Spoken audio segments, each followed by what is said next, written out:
Kansas Farm Bureau, the voice of agriculture. To join today or for more information, go to kfb.org or find us on Facebook and Twitter. Good morning and welcome to Farm Factor on AGam in Kansas. I'm your host, Conrad Kabus. Renewable energy is the key objective in the minds of some Kansas State researchers. In fact, recently, the Kansas State Center for Sustainable Energy had its Energy Symposium April 8th through the 9th in the Kansas State Student Union to discuss future ideas and initiatives that can help the industry. This event presented several new strategies for energy production in the United States, including one from Dr. Thomas Foust, who is the National Bioenergy Center Director.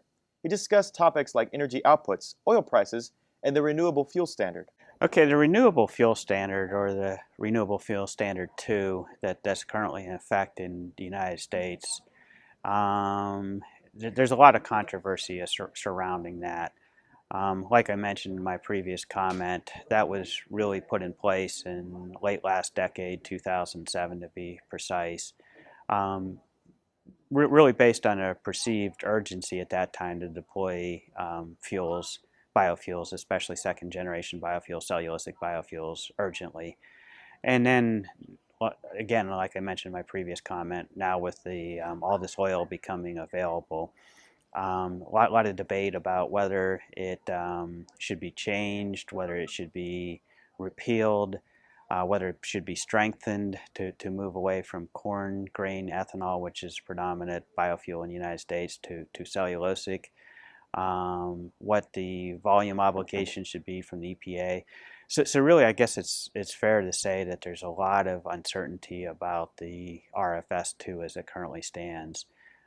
So really, I discussed that, and then, like I mentioned, then really possible scenarios for how that can be changed or kept in force for the next 10 years, and what the possible best options for the American public or the consumer publics would be for.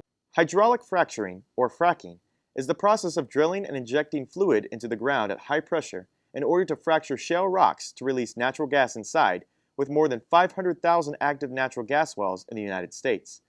Increases in seismic activity following the hydraulic fracturing, along with dormant or previously unknown faults, are sometimes caused by the deep injection disposal of hydraulic fracturing flowback, a byproduct of fractured wells.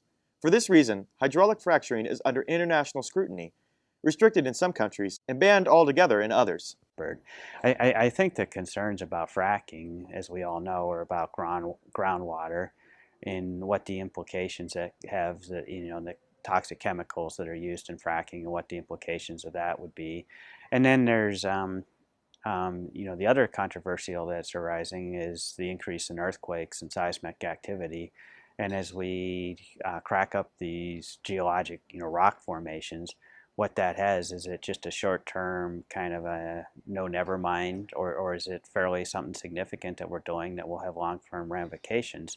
And as a non-expert, I guess my opinion would be, I think like anything else, any man activity that's practiced at the large scale can have some significant negative ramifications, and we really need sound science to really determine what the true implications are. And right now it seems to be based more on emotion and radicalism on both sides versus sound science. Thank you for watching today's program about renewable energy at Kansas State. For more of Farm Factor, or if you want to view this program again, visit us on www.agaminkansas.com, or you can like us on Facebook or follow us on Twitter.